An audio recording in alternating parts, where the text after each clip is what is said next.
On the street, this woman was treated like trash, thrown out of a car onto the side of the road. She was dressed in fine clothes. Why was she treated this way? Struggling, she dragged herself toward the nearby hospital. Luckily, the doctor at the entrance noticed her injuries and quickly pushed her into the emergency room for treatment.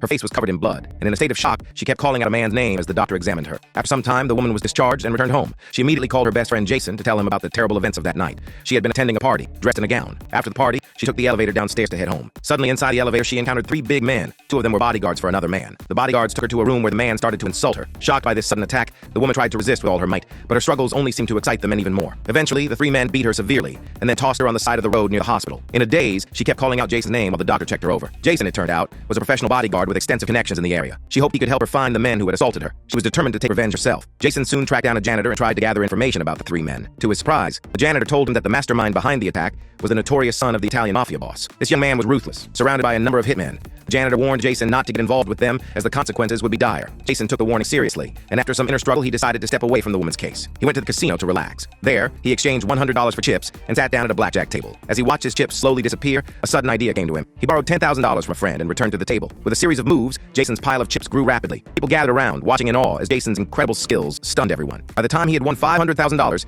he decided to place one last bet. As the cards were slowly revealed, Jason won again, and the crowd cheered. Now, all he needed to do was exchange the chips for cash, and he could finally fulfill his dream of buying a yacht. But when he reached the exchange counter, he froze. He had grown up in Las Vegas and always dreamed of seeing the world, but now that the opportunity was in his grasp, he realized that without Vegas, he was nothing. This was not the life Jason wanted. He went back to the table, rebetting all his $500,000 in chips, but before the cards were even dealt, he lost it all. Amid the applause, he walked out of the casino, defeated. After taking some time to calm down, Jason remembered the woman's situation and rushed to her house. He gave her all the information he had about the men who had hurt her. She begged him to take revenge on her behalf. Jason asked, "What would you do if they killed me?" The woman, with a sad look, said, "I would be heartbroken for days." Jason nodded, put on a Christmas hat, and knocked on the door of the men responsible. The bodyguard who answered immediately recognized Jason as someone important and took him to meet the boss. Jason tried to reason with him, but the boss, confident with a gun in hand, dismissed him and harshly scolded him. Seeing the boss's arrogance, Jason decided not to waste time. He kicked the bodyguard behind him in the joint, took out a credit card, and slashed the bodyguard's forehead. He quickly slammed his head backward, taking out the bodyguard and proceeding to take down the rest. After securing them, Jason calmly opened the door to welcome the woman. When she entered, she took off her sunglasses and pulled out a large pair of scissors.